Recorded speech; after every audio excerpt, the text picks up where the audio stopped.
नमस्कार, welcome back. स्वागत है आप सभी का।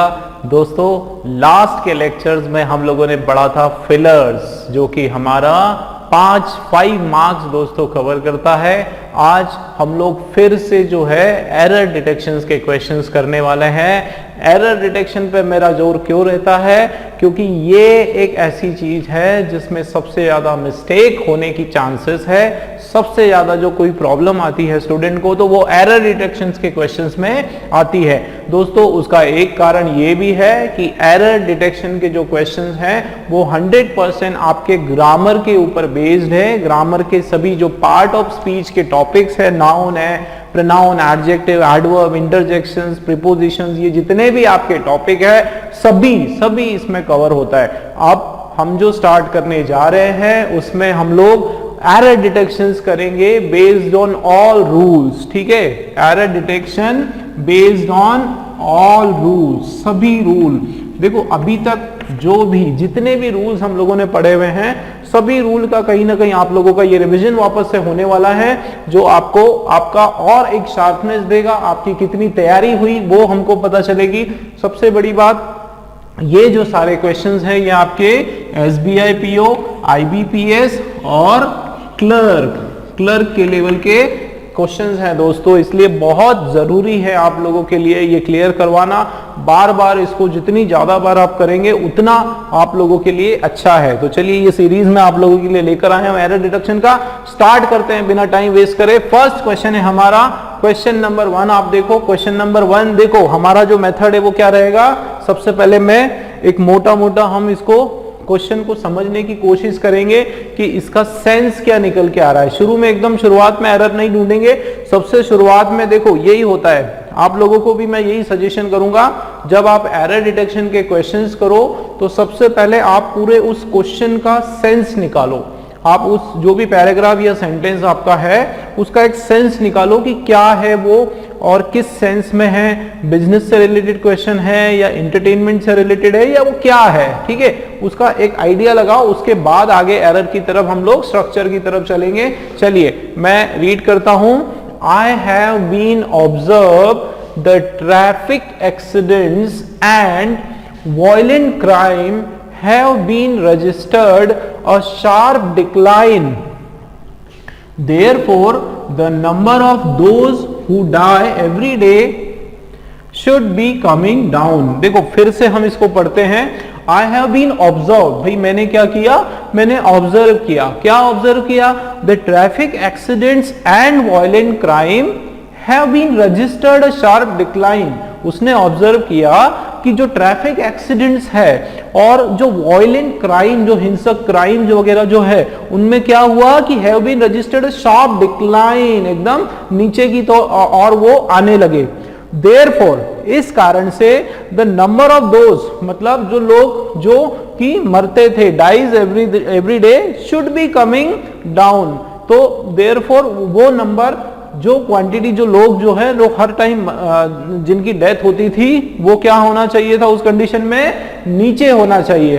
तो चलिए, मीनिंग क्या समझ में आ रहा है कि एक ऑब्जर्वेशन उन्होंने क्या ऑब्जर्व किया कि जो ट्रैफिक एक्सीडेंट्स हैं या जो क्राइम रेट्स हैं वो सारा क्या हो रहा है? धीरे धीरे कम होते जा रहा है, डिक्लाइन होते जा रहा है। और उसके कारण क्या हो रहा है कि जो डेथ है, जो मौत है, डेथ रेट है, वो कम होना चाहिए। ये तो हमारा क्या हो गया? इसका एक मोटा मीनिंग हो गया। चलिए, अब बात करते हैं पूरा स्टार्टिंग से। देखो दोस्तों, किसी भी रूल का किसी भी पार्ट ऑफ स्पीच का एरर हो सकता है, इसलिए मैं आपको सजेशन करूंगा कि शुरुआत करो फर्स्ट लेटर से, उसका स्ट्रक्चर समझो। 2-3 जो मोटी चीजें हैं जो आप हर क्वेश्चन में आपको याद रखना है, वो क्या कि आपका सब्जेक्ट और आपका वर्ब दोनों का एग्रीमेंट आपको फिट करना है।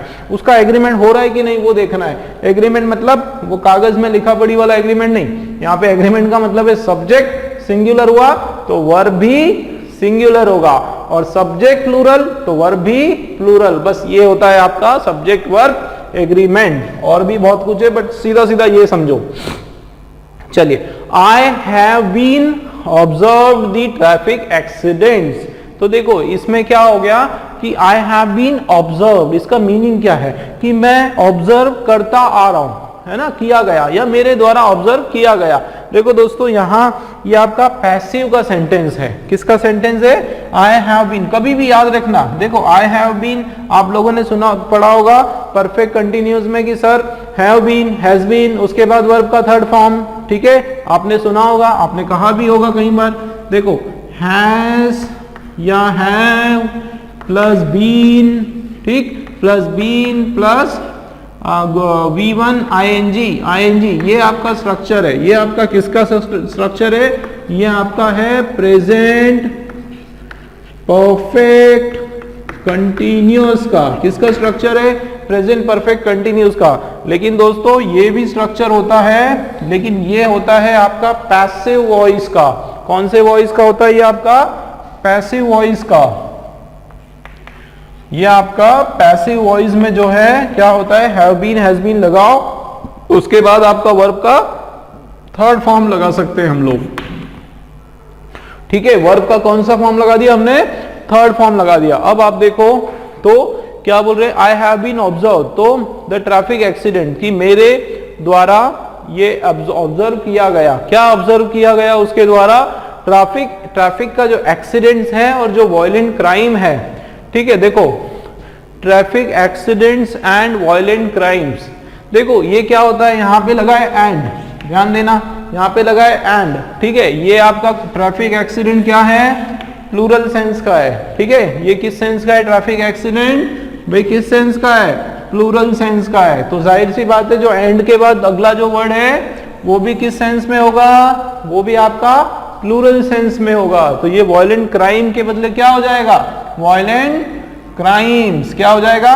Violent crimes. यहाँ पे एस लग जाएगा आपका, ठीक। एक ये देखो मल्टीपल एरर है इसमें, बहुत सारे, एक से ज्यादा हो सकता है। फिर देखो I have been observe the traffic accidents and violent crimes have been registered, have been registered a sharp decline. आप एक चीज देखो कि अगर आपका सेंटेंस मान लो पैसिव वॉइस में है, तो पैसिव वॉइस का जो वर्ब है वो एक बार आप लगाएंगे। मान लो पैसिव वॉइस का ये हैव बीन है, ये आपका एक बार लगेगा। हर बार जो है पैसिव वॉइस में, उसके बाद हर बार जो है आपका हैव बीन नहीं लगेगा, ठीक है। हर बार जो है आपका हैव बीन नहीं लगेगा। पैसिव वॉइस है तो केवल एक बार आपने लगा दिया, डन, पैसिव वॉइस का रोल खत्म। अब आपका सिंपल आप चलने दो। तो देखो वायलेंट क्राइम जो है हैव बीन रजिस्टर्ड, तो यहां पे देखो ये बीन जो है ये आपका रॉन्ग हो जाएगा। कारण देखो क्यों रॉन्ग हो जाएगा? क्योंकि सबसे पहले तो ये कि भाई पैसिव वॉइस में शो करने के लिए होता है, ये पैसिव वॉइस का एक बार ऑलरेडी शो हो गया। उसके बाद नॉर्मल ये टेंस का स्ट्रक्चर है, परफेक्ट टेंस का सेंटेंस है। Crimes have registered a sharp decline, भाई जो क्राइम्स है उनमें क्या हुआ कि एक डिक्लाइन हुआ, एक शार्प डिक्लाइन उनके अंदर रजिस्टर्ड किया गया, ठीक है। रजिस्टर्ड हुआ, बेसिकली किया नहीं गया, रजिस्टर्ड हुआ, ठीक है। मतलब ये आपके मीनिंग के सेंस से भी बीन बिल्कुल गलत हो जाएगा, और ठीक है ये परफेक्ट टेंस का सेंटेंस हो गया। तो यहां हमने क्या किया? ये आपका error, crimes have registered a sharp decline, क्या हो जाएगा भाई? Crimes have registered a sharp decline. आगे चलते हैं। देयरफॉर, इस कारण से, द नंबर ऑफ दोज, देखो ध्यान दो जरा, द नंबर ऑफ कभी भी आया, द नंबर उसके बाद ऑफ, उसके बाद ये हमेशा प्लूरल नाउन आता है। ये स्ट्रक्चर मैंने बताया था आपको। द नंबर कभी भी आया, ऑफ आया, उसके बाद आपका प्लूरल नाउन। कौन सा नाउन? एक से ज्यादा वाला, ठीक। दोज आ गया। हु किसके लिए? इसके लिए, दोज हु, ठीक है। Who die every day, who die every day should be coming down, who die every day should be coming down. वो क्या आना चाहिए? वो नीचे आना चाहिए। तो ये बिल्कुल बराबर है, कोई प्रॉब्लम नहीं। एरर क्या है हमारा? एरर हमारे दो एरर पता चला, एक तो क्राइम्स का एस लग जाएगा, ठीक है। देखो क्या होता है इसमें, मैं आपको एक बात बताऊं, एस लगा भी सकते हो, एस नहीं भी लगा सकते हो, दोनों करेक्ट है, ठीक है। मतलब आप एस नहीं लगाओगे तो भी आपका रॉन्ग नहीं होगा, क्योंकि हो सकता है कि वो बहुत सारे ट्रैफिक एक्सीडेंट की बात कर रहे हैं और एक ही वायलेंट क्राइम की बात कर रहे हैं, है ना, ये भी हो सकता है। तो इसलिए ये आपका ऑप्शनल है, लेकिन ये आपका एरर क्योंकि बी में आ रहा है, तो बी वाला आपका बिल्कुल, पी वाला पॉइंट आपका क्या हो गया? रॉन्ग हो गया। ठीक है दोस्तों, क्लियर है? चलिए इसी तरीके से नेक्स्ट क्वेश्चन देखते हैं, सेकेंड वाला। पहले मीनिंग समझते हैं। द गवर्नमेंट अपील्स, देखो इसका देखो स्ट्रक्चर, पहले मीनिंग समझ लेते हैं। The government appeals citizens to behave in a responsible fashion and ask liquor vendors to open earlier and shut late so that crowding can be minimised. Meaning क्या निकल के आ रहा है? गवर्नमेंट जो है उन्होंने अपील की, किससे अपील की? सिटीजन से, नागरिकों से अपील की। क्या अपील की? टू बिहेव, भाई वो क्या करे? Behave in a responsible manner, वो एक जिम्मेदारी, रिस्पॉन्सिबल फैशन मतलब एक जिम्मेदारी से जो है वो अपना कर्तव्य निभाए या जिम्मेदारी, अपनी जिम्मेवारी जो है उसका पालन करे, ठीक, fashion. And ask liquor vendor, और क्या बोला कि सिटीजन जो है, आप लोग ही जो है, sorry, and ask liquor vendor to open earlier and shut late. और क्या करा गवर्नमेंट ने? लिकर वेंडर जो शराब वगैरह वो बेचते हैं उनसे भी इन्होंने बोला कि आप क्या करो, जल्दी खोलो और शट लेट, ठीक है, उसको लेट तक उसको चलाओ, so that crowding can be minimise, ताकि क्या होगा कि क्राउडिंग जो है, भीड़ भाड़ जो है वो कम से कम हो। भाई अभी जैसे कि लॉकडाउन में इनको कुछ छूट मिली थी, ठीक है, लिकर वाइन शॉप को खोलने के लिए, तो उसमें आपने देखा था कि किस तरीके से कई किलोमीटर तक लंबी लाइनें लग गई थी। तो उसके ऊपर जो है एक स्टेटमेंट निकला था गवर्नमेंट का, उन्होंने अपील की थी कि भाई ये जो वेंडर्स हैं आप लोग भी जो है क्या करो, थोड़ी सी आपकी शॉप को ज्यादा समय तक खोलो ताकि भीड़ जो है वो कंट्रोल में हो जाए। चलिए, ये तो हमारा मीनिंग समझ में आया, मोटा मोटा भी क्या सेंस निकल के आ रहा है वो हमने इसको क्लियर करा। अब हम बात करते हैं इसके स्ट्रक्चर की। आप देखो यहाँ पे किसकी बात हो रही है? गवर्नमेंट की बात हो रही है। देखो ये गवर्नमेंट में र को साइलेंट रखना है, गवर्नमेंट नहीं होता है, गवर्नमेंट, ठीक है। तो ये गवर्नमेंट, भाई गवर्नमेंट क्या है? सिंगुलर है कि प्लूरल है? सिंगुलर, एक गवर्नमेंट होता है, ठीक है। एक देश में एक गवर्नमेंट, सेंट्रल गवर्नमेंट है, एक स्टेट गवर्नमेंट है। तो गवर्नमेंट जो है वो क्या हो गया? सिंगुलर नाउन हो गया। अब सिंगुलर नाउन है तो वर्ब कैसा आएगा आपका? वो भी आपका सिंगुलर वर्ब आएगा सर। कैसा आएगा? सिंगुलर वर्ब आएगा। तो एस लगा हुआ है, बिल्कुल परफेक्ट। देखो तो इन्होंने क्या करा? अपील करा, किसको? सिटीजन्स को, नागरिकों को। टू बिहेव, टू के बाद हमेशा वर्ब का फर्स्ट फॉर्म आता है, ठीक है। किस तरीके से बिहेव करना है? In a responsible fashion, responsible fashion या तरीके से करना है। एंड आस्क, देखो एंड आ गया, क्या आ गया? एंड आ गया। तुरंत एंड आया तो अपने मन में एक प्रश्न चिन्ह आ जाना चाहिए कि यार ये एंड आया मतलब ये कहीं ऐसा तो नहीं कि दो बड़े बड़े सेंटेंस को ज्वाइन करने का काम कर रहा है। जी बिल्कुल, ये एंड क्या कर रहा है? हमारा कंजंक्शन है। ये क्या कर रहा है? दो आपके वाक्यों को जोड़ने का काम कर रहा है, ठीक है। तोड़ने का नहीं, जोड़ने का काम कर रहा है। क्या कर रहा है? ये दो सेंटेंस को जोड़ रहा है, कंजंक्शन है। अब देखो क्या होता है कि यहां से यहां तक आपने किया, ये आपका सिंगुलर नाउन, ये आपका सिंगुलर वर्ब। उसके बाद वापस से देखो ये आपका नाउन, ये आपका वर्ब। ये वर्ब किसके लिए? आस्क। किसने पूछा? लिकर वेंडर्स को। भाई गवर्नमेंट ने पूछा ना, तो गवर्नमेंट तो अकेले है, सिंगल है, मतलब यहाँ पे एस आ जाएगा। क्या आ जाएगा? यहाँ पे आस्क हो जाएगा। देखो इस तरीके से करना है, इस अप्रोच से क्वेश्चन सॉल्व करना है हमको, ठीक है ना। तो देखो आस्क ये आ गया, उसके बाद लिकर वेंडर्स, उनसे पूछा। क्या पूछा? To open earlier. भाई ई आर आ गया। ई आर किसकी कब बात लगाते हैं हम लोग? ई आर हम लगाते हैं जब किसी से कंपेयर करना हो। यहाँ पे तो नॉर्मल सेंटेंस बोल रहे, हम कोई कंपेयर नहीं कर रहे हैं, तो ये रॉन्ग हो गया। यहाँ पे क्या हो गया? अर्ली हो गया। क्या हो जाएगा? Early. To open early and shut late बंद करो। क्यों? So that crowding can be minimise, ठीक है। तो यहाँ पे ये जो क्राउडिंग है ये आपका क्या है? ये जीरेंड है।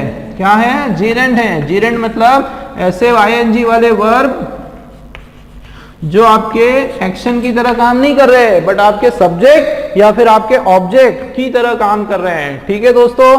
क्लियर है दोनों क्वेश्चन? चलिए नेक्स्ट क्वेश्चन देखते हैं। चलिए क्वेश्चन नंबर 3 हम लोग देखते हैं। देखो क्वेश्चन नंबर 3 आपका, इसका पहले हम लोग एक मीनिंग समझने की कोशिश करते हैं। The Glee painter painted the horses in such a manner as they look beautifully. देखो मीनिंग क्या निकल के आ रहा है इसका कि glee painter painted the horses, वो जो हैप्पी पेंटर है उसने क्या किया? हॉर्स को पेंट किया।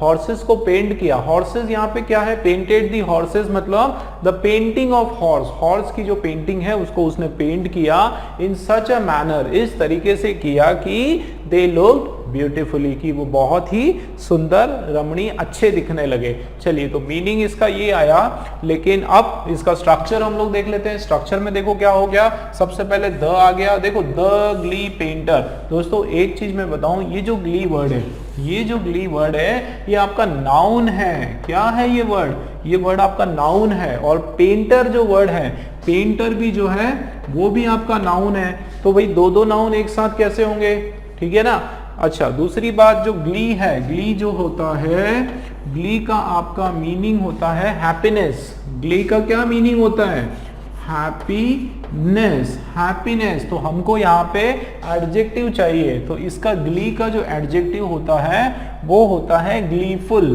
क्या होता है, ग्लीफुल, ग्लीफुल क्या हो जाएगा दोस्तों, द ग्लीफुल पेंटर हो जाएगा, क्योंकि ग्लीफुल आपका क्या है एडजेक्टिव। फर्स्ट एरर पता चल गया, ए वाला हमारा ये आपका रॉन्ग हो जाएगा, ठीक। The gleeful painter painted the horses in such a manner as they look beautifully. अब मैं आपको एक चीज बताता हूं कि ये जो सच जो वर्ड है हमारा, आप देखो एक होता है सच, सच के साथ आता है एज, ठीक है। सच एज जो है उसके बाद हमेशा हम लोग कोई एग्जाम्पल देते हैं, such as my brother, he such a beautiful as my sister, या he such intelligent as my friend. तो ये जनरली सच और एज की जो कॉम्बिनेशन है वो हमेशा एग्जाम्पल देने के लिए होती है, ठीक है। लेकिन यहां अगर हम लोग देखेंगे तो such a manner as they looked beautifully, यहां पे क्या हो रहा है कि एक मैं आपको बताता हूं कि सच जो है उसके साथ दैट भी आता है। सच के बाद साथ भाई क्या आता है, दैट भी आता है। और सच और दैट का जो कॉम्बिनेशन है उस वो किस कंडीशन में आता है, उसके बाद आपका एक कोई इफेक्ट आ रहा है या फिर कोई आपका कॉज आ रहा है। तो कोई इफेक्ट आ रहा है, कोई कॉज आ रहा है, उस कंडीशन में जो है सच के साथ दैट लगेगा। अब हम लोग देख लेते हैं, देखो the Glee painter painted the horses, उसने हॉर्स की पेंटिंग बनाई, इस तरीके से बनाई, देखो in such a manner as they look beautiful. अब देखो क्या हो रहा है, यहां पर उन्होंने पेंटिंग बनाई, ठीक है। अब उस एज क्या हुआ कि दे लुक ब्यूटीफुल, ये इसका इफेक्ट है, मतलब वो पेंटिंग ऐसी बनाई गई है कि वो कैसी होने लगी, वो बहुत ब्यूटीफुल दिखने लगी। मतलब यहाँ पे बात किसकी हो रही है, इफेक्ट की बात हो रही है। जैसे ही इफेक्ट की बात हो रही है मतलब यहाँ पे दोस्तों एस जो है आपका रॉन्ग हो जाएगा, ठीक है। एस आपका क्या हो जाएगा, रॉन्ग हो जाएगा। और यहाँ पे क्या आने वाला है, यहाँ पे दैट आने वाला है। क्लियर हुआ, दो आपके एरर्स है। देखो मल्टीपल एरर के क्वेश्चंस हैं ये सारे। चलिए आगे बढ़ते हैं, जब तक लास्ट तक आप नहीं चले जाओ, बिल्कुल छूटना नहीं है, पूरा करते जाना है। आगे देखो दो एरर मिल गया, आगे देखते हैं लुक्ड ब्यूटीफुली। अब ये जो ब्यूटीफुली है ये आपका क्या है, एडवर्ब है। भाई ब्यूटीफुली क्या होता है, ब्यूटीफुली आपका एडवर्ब है। लेकिन आप ये देखो कि ये दे लुक्ड ब्यूटीफुली, ये जो ब्यूटीफुली वर्ड है ये किसके लिए यूज हो रहा है, ये हॉर्स की पेंटिंग के लिए यूज हो रहा है, ठीक है। हॉर्स की जो पेंटिंग है उसके लिए यूज हो रहा है, मतलब वो किसी, ये आपका क्या है, नाउन है, किसी नाउन के लिए यूज हो रहा है। जब नाउन के लिए यूज करते हैं तो वो एडवर्ब नहीं होगा, एडजेक्टिव होगा। क्या होगा आपका, ब्यूटीफुल हो जाएगा, क्योंकि ब्यूटीफुल जो है वो क्या है, एडजेक्टिव है। हमको क्या चाहिए, हमको एडजेक्टिव चाहिए। चलिए पूरा करेक्ट एक बार पढ़ लेते हैं, द ग्लीफुल पेंटर, ठीक है, क्या आएगा, the gleeful painter painted the horses in such a manner that they look beautiful. ठीक, क्लियर है। चलिए नेक्स्ट क्वेश्चन देख लेते हैं, तो फोर्थ वाला। फोर्थ क्वेश्चन का मीनिंग समझते हैं पहले हम लोग। The rising trend of constructing green buildings and the scars of traditional materials have opened by a sizable market for young ventures.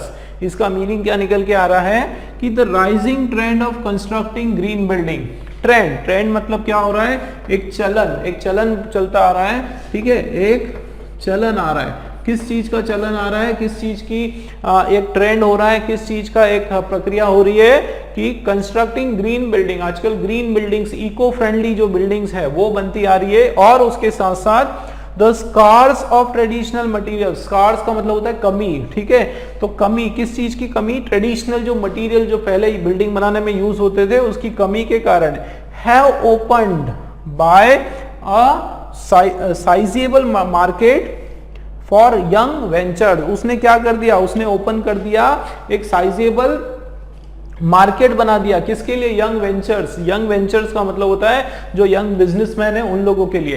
भाई इसका मीनिंग क्लियर हो रहा है, मीनिंग ये हो रहा है कि ये जो इस प्रकार का जो ट्रेंड है, एक ट्रेंड आया जिसमें लोग जो है ग्रीन बिल्डिंग्स को प्रेफर करते हैं, और साथ ही साथ आपका जो मटेरियल जो है ट्रेडिशनल मटेरियल वो भी कम है, तो उस हिसाब से क्या हुआ कि ये जो यंग वेंचर्स के लिए एक नई अपॉर्चुनिटी मार्केट में बनने लगी। ये तो उसका एक मोटा मोटा हमने क्या कर लिया, मीनिंग निकाल लिया। चलो अब देखते हैं इसका पूरा एक स्ट्रक्चर देखते हैं हम लोग क्या है।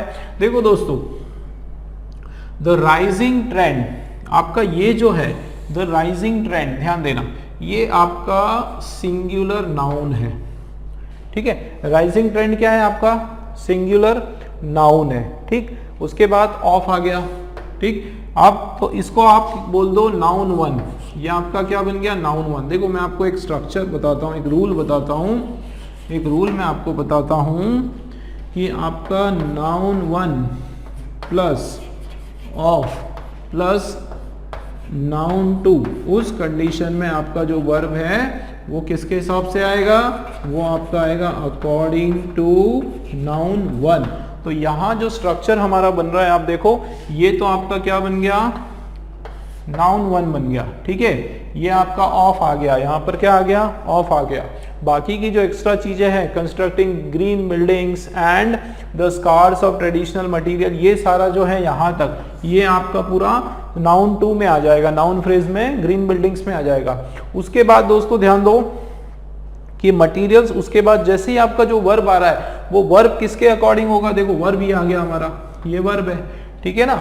अब ये वर्ब जो है आपका, ये वाला जो वर्ब है ये किसके अकॉर्डिंग होगा, ये अकॉर्डिंग टू होगा नाउन वन। नाउन वन अगर सिंगुलर हुआ तो आपका वर्ब भी सिंगुलर होगा, नाउन टू अगर प्लूरल हुआ तो आपका वर्ब भी प्लूरल होगा। मतलब देखो ये ट्रेंड जो है ये क्या है, ये सिंगुलर है। उस कंडीशन में दोस्तों ये आपका हैव जो है वो आपका बन जाएगा हैज। क्या बन जाएगा, हैज। एक एरर ये पता चल गई।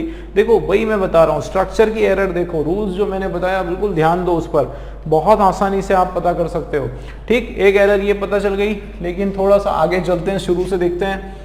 The rising trend of constructing green building and the scars of traditional material, देखो and the scars of traditional material. अब इसमें आपको मैं एक रूल और बता देता हूं, एक रूल आपको मैं और बता देता हूं। देखो क्या होता है, द लग गया, ठीक है, द लग गया, उसके बाद आपने डैश लग गया, उसके बाद आपका द ऑफ लग गया। कभी भी याद रखना ये वाला कभी भी स्ट्रक्चर होता है, कौन सा स्ट्रक्चर, कि यहाँ पे आपका द लग गया, यहाँ पे आपका ऑफ लग गया, तो बीच में हमेशा क्या आने वाला है, नाउन आने वाला है, ठीक है। द लगा, उसके बाद बीच में ब्लैंक है आपका, या कोई भी वर्ड है, XYZ वर्ड है, और बाद में ऑफ है, तो ये जो वर्ड होगा ये आपका हमेशा क्या होगा, नाउन होगा, ठीक है। तो ये नाउन आना चाहिए। आप देखो यहाँ पर द आ गया, ठीक है, ऑफ आ गया, बीच में नाउन आना चाहिए। स्कार्स का मतलब होता है, स्कार्स मतलब कम होता है। स्कार्स जो है आपका वो एडजेक्टिव की तरह यूज करते हैं हम लोग, ठीक है। क्या यूज करते हैं, एडजेक्टिव। इसको हमको नाउन बनाना है, तो इसका जो नाउन फॉर्म है वो क्या हो जाता है, स्कार्सिटी। क्या हो जाता है, स्कार्सिटी। स्कार्सिटी इसका राइट आंसर आएगा। देखो यहाँ पे एरर पता चल गया हमको, है ना भाई। तो ये स्कार्सिटी ऑफ ट्रेडिशनल मटेरियल, एक ही हो गया। Has open by the sizeable market for young ventures, बाकी एकदम करेक्ट है। दो एरर हमको, तीन एरर बेसिकली हमको पता चला, नहीं इसमें कोई प्रॉब्लम नहीं। कौन कौन सा, एक तो आपका स्कार्स, तो बी वाला आपका रॉन्ग, और दूसरा आपका हैव के बदले हैज हो जाएगा, सी वाला आपका जो है रॉन्ग हो गया, ठीक। नेक्स्ट क्वेश्चन देख लेते हैं, इसका मीनिंग समझते हैं। देखो एज इंडिया नॉर्मलाइजेस, इंडिया क्या हो रही है, नॉर्मलाइज हो रही है क्या, इकोनॉमिक एक्टिविटी। तो as India normalises economic activity after lockdown, it needs to be too much proactive to boost FDI and shore up investment। तो ये किसकी बात हो रही है कि जैसे जैसे जो आपकी इकोनॉमिक एक्टिविटीज है, आपका जो अर्थव्यवस्था है वो बिल्कुल नॉर्मल पटरी पे आती जा रही है, वैसे वैसे क्या होगा कि एक ये सजेशन दे रहे हैं कि भाई क्या करना चाहिए, सबसे ज्यादा बूस्ट, सबसे ज्यादा जोर किस पर देना चाहिए, एफडीआई पे, फॉरेन डायरेक्ट इन्वेस्टमेंट पर देना चाहिए, और इन्वेस्टमेंट बाहर के देश से ज्यादा अपने यहाँ लेकर आना चाहिए, उसकी बात हो रही है। चलिए बात करते हैं शुरू से। तो एज इंडिया नॉर्मलाइजेस, आप देखो इंडिया जो है वो आपका सिंगुलर नाउन है। क्या है इंडिया? सिंगुलर नाउन या सिंगुलर सब्जेक्ट है, ठीक है। फिर उसके बाद जो वर्ब आना चाहिए वो क्या आना चाहिए भाई, वो आना चाहिए सिंगुलर वर्ब। बिल्कुल आ रहा है सर, देखो सिंगुलर नाउन, ठीक है ना, उसके बाद वर्ब सिंगुलर आ रहा है, ऐसा गया, तो बिल्कुल आपका सिंगुलर वर्ब आ रहा है। आगे चलते हैं, क्या नॉर्मलाइज कर रहे हैं, इकोनॉमिक एक्टिविटीज, ऑब्जेक्ट आ गया, कब कर रहा है, आफ्टर लॉकडाउन, ठीक है। इट नीड्स, अब आप देखो ये जो इट है ये किसको रिप्रेजेंट कर रहा है, इट किसके लिए आया है, इंडिया के लिए। तो इंडिया के लिए इट बिल्कुल बराबर है, क्योंकि इंडिया जो है वो न्यूटर जेंडर है, मतलब प्रोनाउन आपका इट आ गया, ठीक। अब उसके बाद नीड्स दूसरा वर्ब आ गया, वो भी इंडिया के लिए है। भाई प्रोनाउन जिसके लिए लगा होगा अगला जो वर्ब है वो भी उसके लिए ही होता है, तो ये भी सिंगुलर है, ये भी बराबर है, ठीक। ए और बी में कोई प्रॉब्लम नहीं है। To be too much proactive, यहां गड़बड़ हो गई, देखो क्या गड़बड़ हो गई, देखो मैंने आप लोगों को बताया था टू मच, मैंने आपको बताया था टू मच कहाँ लगाना है और आपका मच टू कहाँ लगाना है। दोस्तों याद रखो, टू मच के बाद हमेशा क्या आता है, टू मच के बाद तो भाई नाउन आता है, क्या आता है, नाउन आता है, और मच टू के बाद जो है आपका एडजेक्टिव आता है, और आपका ये क्या हो गया, प्रोएक्टिव जो होता है ये आपका एडजेक्टिव होता है। एडजेक्टिव होता है, इसका मतलब हम क्या करेंगे, हम इसको तो चेंज नहीं कर सकते, हम इसको इन्वर्स कर देंगे, मतलब मच इधर आ जाएगा, टू इधर आ जाएगा। सही आंसर क्या हो जाएगा हमारा, मच टू। क्या हो जाएगा, मच टू, मतलब हमारा किसमें एरर है, एरर हमारा जो है सी वाले में एरर है, ठीक है। क्लियर हो रही है बात? देखो हमेशा याद रखो, जब भी आप एडजेक्टिव आ रहा है तो मच टू लगेगा, ठीक है। क्या लगेगा, to be much too proactive, ठीक है, टू प्रोएक्टिव टू। एक और तरीका मैं आपको बताता हूँ, देखो मच टू, मच नहीं, मच टू के साथ टू आता है, ये फॉर्मेशन आप याद रख लो, ठीक है। एक तो टू, ठीक है, उसके बाद जो है आपका एडजेक्टिव, ये हमेशा याद रख लो, एडजेक्टिव, उसके बाद आपका सिंगल वाला टू, ये फॉर्मेट आप याद रख लो हमेशा, कि कभी भी टू आया, too angry too, too determine too, है ना, टू हंग्री टू, तो कभी भी टू आया उसके बाद आपका एडजेक्टिव आएगा, और उसके बाद जो है आपका सिंगल वाला TO वाला टू आएगा, ठीक है। क्लियर है? चलिए एक बार राइट आंसर के साथ पढ़ लेते हैं। As India normalises economic activity after lockdown, it needs to be much too proactive to boost FDI and shore up the investment।